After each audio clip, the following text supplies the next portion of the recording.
What's up, guys? Welcome to the Two-Wheeled Rider YouTube channel. My name is Mario Orsini, and in today's video I'm going to be talking about our cross-country trip, specifically what we packed for the trip, how we packed it, and even get into maybe a little bit of why we packed it.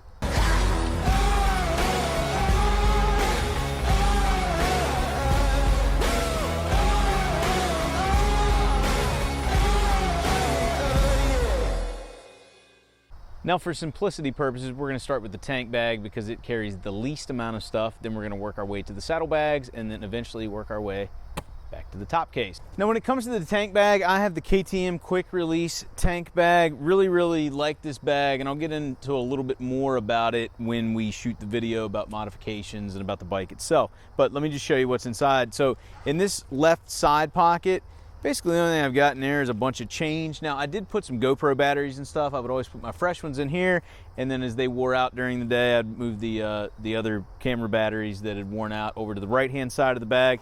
Also in the right-hand side of the bag, which you can't really see, and I don't really need to pull it out of there, is the rain cover for this, which I think we maybe used one time. Now, the cool part about this bag is it does expand, and we did have to use this feature a few times because those of you that have been following me a long time know Kristen likes to collect those Starbucks mugs. So this would house the Starbucks mugs, and I'll get into what we did with those things later on.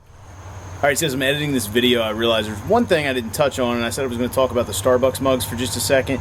What we ended up doing is in Portland, Oregon, we shipped 5 of them back at a UPS store, and then Vegas, we shipped the rest of them back and some other stuff we had from a FedEx store, so we were spreading the love around. So Memphis Mike took care of you for UPS, but FedEx was a closer walk when we were in Vegas.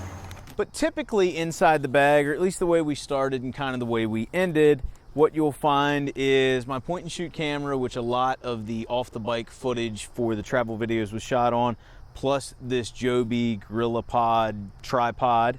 Also have a little camera bag in here which holds all of the spare batteries for that camera. Also inside here is my gimbal with my GoPro Hero 3 Plus Black. Kept that in there, and also have my Easy Pass, and last but not least, have my little 4 USB travel charger. I'm going to link that and a few other things in the description below if there's something you're interested in.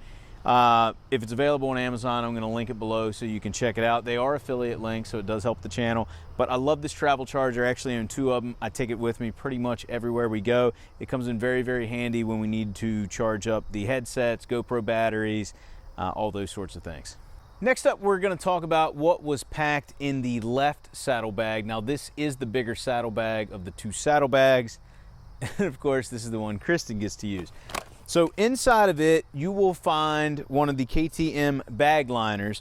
Now, I love using bag liners because all we have to do is carry these things into the hotel room at the end of the night, and we don't have to fool around with taking the bags off or grabbing stuff out of there.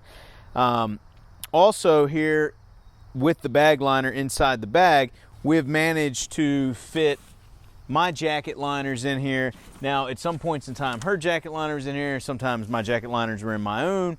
It just kind of depended on what was going on, but there is room to slide some jacket and pant liners inside the saddlebag, even with the bag liner filled up and inside there as well. Now, for those of you wondering how we pack for a 16-day trip, I follow what I call the rule of 5, and I actually talk about it in my book, Motorcyclist Guide to Travel, another shameless plug.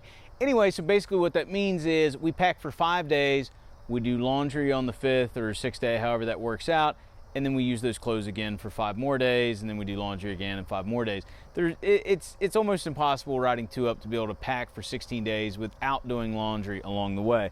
So inside Kristen's bag liner, she had the following pack. She had a small toiletry bag, she had a brush to brush her hair, had socks, underwear, 3 tank tops, 1 sweatshirt, 2 t-shirts. She bought some more along the way, and knowing she was going to do that, she decided, not to pack that many. 2 pairs of shorts, 1 pair of jean shorts, 1 pair of quote-unquote comfy shorts, 1 pair of jeans, a pair of flip-flops, a pair of sneakers, sample pack of laundry detergent, phone charger, swimsuit, and small ID holder that would hold cash and credit cards.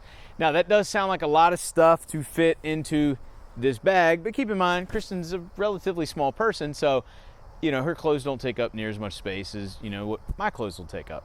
So speaking of my clothes, I get the smaller of the two saddlebags. Mine has the exhaust cut out in the side, which means my saddlebag or bag liner is more of kind of like an L shape where I don't have quite as much space. However, it is the same amount of space that I'm used to having because it is the same amount of space that my Yamaha FJR allowed me to have. Inside of my bag, I packed 1 pair of jeans, 5 t-shirts. Now that does include the t-shirt I was wearing, 5 pairs of underwear, plus the pair I was wearing because I do 5 plus 1 when it comes to underwear. 1 long sleeve t-shirt, 1 pair of shorts, 5 like full length pairs of socks, 2 short little ankle socks, pair of swim trunks, toothbrush, toothpaste, comb, deodorant, and a pair of low cut Chuck Taylors. That's all I was able to fit in my bag.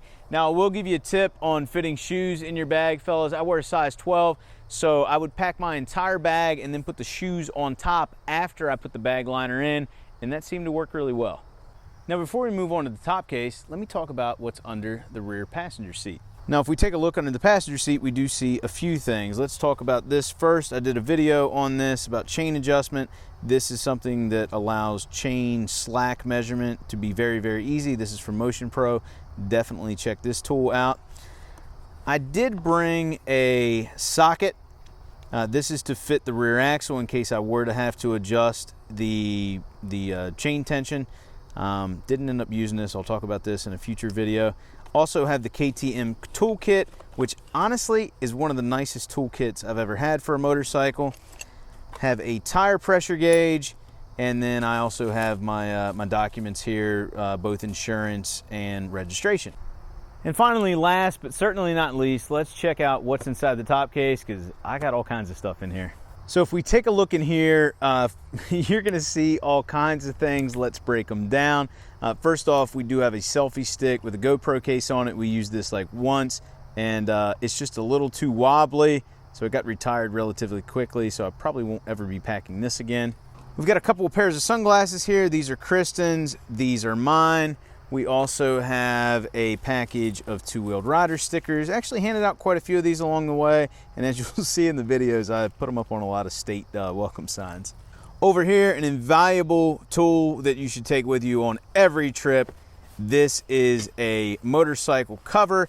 I specifically use the Nelson Rig half cover, mainly because it takes up far less space. It's very, very easy to fold up, and it does its job. It keeps rain, dew, those sorts of things off your bike, but most importantly, it keeps people from checking out your bike or trying to touch it or trying to sit on it.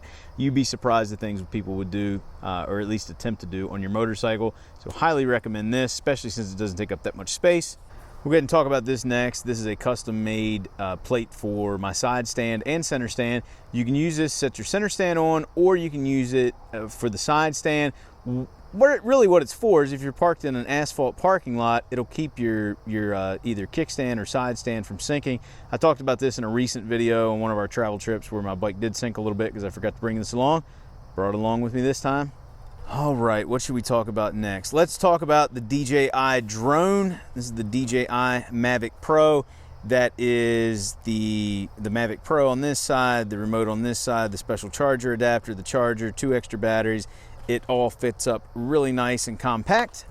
In addition to that, we have the GoPro Casey case. Let me show you what's inside there.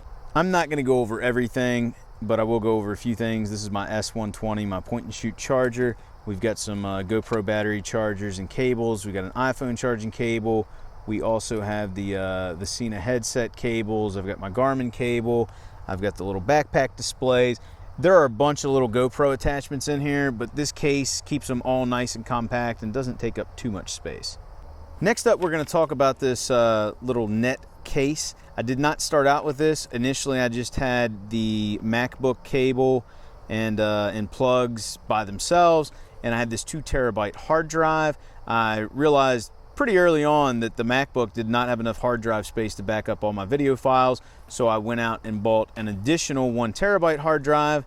Then this 2 terabyte failed, and I bought an additional 1 terabyte hard drive.